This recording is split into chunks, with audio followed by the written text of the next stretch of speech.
Hello guys and welcome back to ZackDenTV's World of Tanks tutorials. I can't get this right, this is amazing. Okay, for today's episode we're gonna talk about this episode is actually gonna be divided into two parts. The first part, which is gonna be today, is gonna be about long range support medium tanks. And the next one is gonna be around a little bit more close range, like hit and run tactics about the other medium tanks, typically the Russian or the French medium lines. Okay, so for today's episode, we're gonna jump into the game, and that's gonna be one of my own replays when I play one of my favorite tanks of all times, which is the E50, the Tier 9 medium tank, which is incredibly efficient at sniping targets, at inflicting quite a large amount of damage at medium to long to very long range, as you'll see in that replay. So the map is Monastery, and before this game actually develops, I'm gonna present the map a little bit. So you actually have here 4 ways to make the assault. Let me just enlarge the map a little bit. There you go. So yeah, you have actually four ways to make the assault. You have across the monastery, little city-ish area here. Of course, there's some sort of a courtyard here where you can post your scouts. And there's a little spot, I don't think you can actually see it, guys, but you have a little bit of a road right here, which extends a little bit on the right, which the scouts will oftenly, I don't know if you actually can do that, but when often there's going to be a scout here providing a very wide sweep of this entire area, given that's not blocked by buildings like right here. But yeah, so that's a way to attack. That's another way to attack, just going around that little hill thing. And on the far left and right, there's also 2 additional pathways where you can go through to attack the enemy base. The right side is there's the whole wall here, but it's not very high, so it's kind of vulnerable to artillery fire, especially here and here.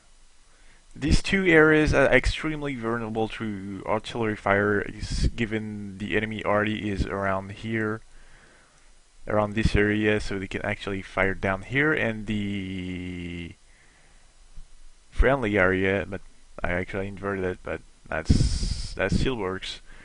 The enemy can be here, so they can fire on this location. On the other hand, on the left side, there's the little main road here, but there's also a way to go around on the top side of that cliff-ish area, which is go right there and just fall back down here. So it's a good little place for mediums to perform what they do best, and that is flanking. I've actually added 2 little lines here and here. That's additional pathways to go back and forth the upper and lower paths. So fast and maneuverable mediums will have absolutely no trouble getting around and trying to take you from a lot of different angles. So that's it for the map presentation. Let's go back into the game. And whoa, and launch that replay. I'm gonna speed this up a little bit, just so the players get in place. As you can see, I'm playing with a platoon of my team members, and I'm gonna go around this side along with a M46 Patton, which is a tier 9 medium tank from the American line. And meanwhile, our friendly heavy T-34 is going to stay at base. So here we go.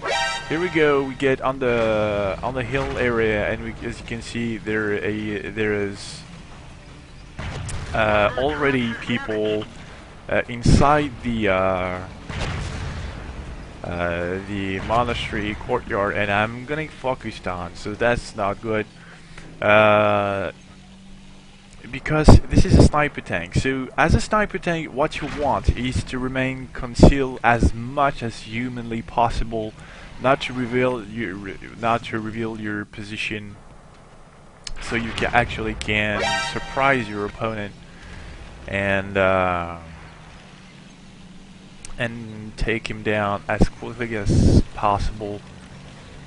And of course, you can also take down low tier heavies very quickly. As you can see here, that T-29, which is tier 7 heavy, just got dropped to dead, and 2 salvos of each medium tanks. Little bit of a traffic jam here, nothing too bad.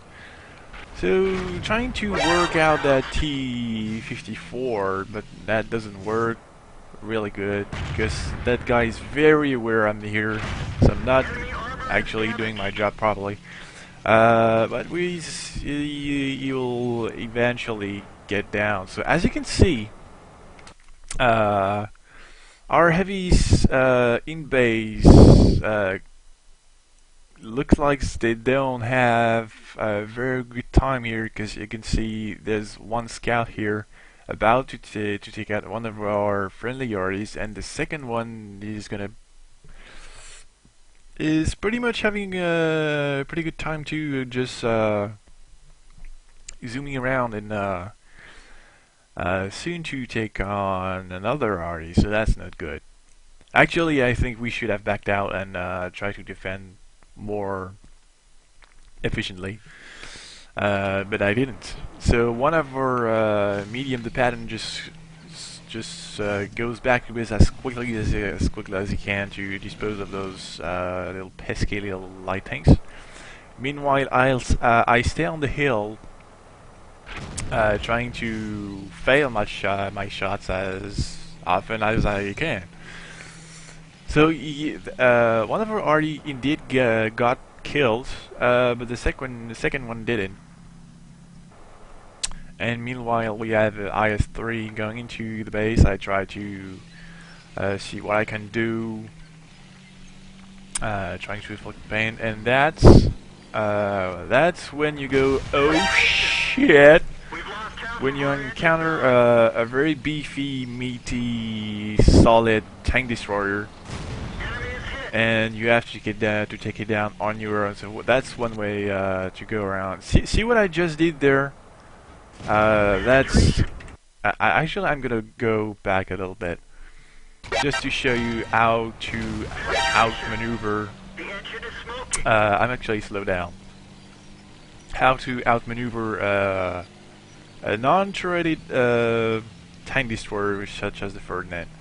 So as you can see, I make him believe I'm gonna cross just in front of his nose.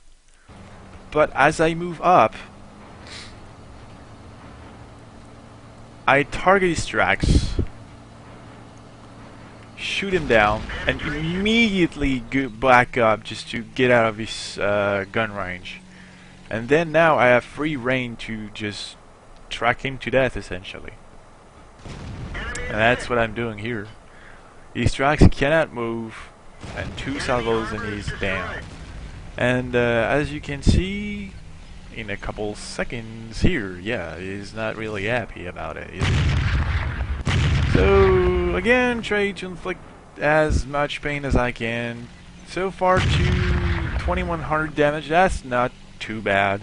That could have been better, but Most of that damage were inflicted in that Ferdinand. That's pretty good, as I say. So the game actually kind of a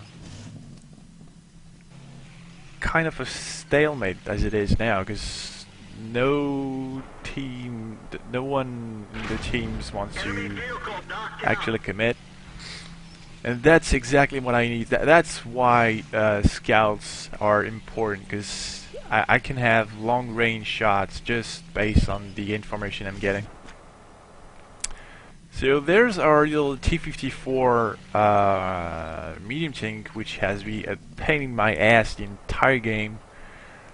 And I'm about to, and oh, what I see a scumbag. Let me pause just right now, because the shot you're about to see is one of the most amazing shots I have ever taken in this game. You're about to witness a over 600-meter shot to an artillery player. How rewarding and how happy you feel when you kill an artillery player over 600-meter range. And bam! Oh, it feels so fucking good to kill the dude. Essentially across the entire map. This is how fucking rewarding and how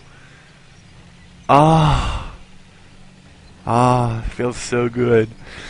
This was so good. I almost have a little erection a little bit here. Okay, so resuming the game, there's only one tank left on the enemy team, which is another artillery scumbag, which is about to have a very bad day, as you will witness in a little couple seconds, and boom. So yeah, that was it for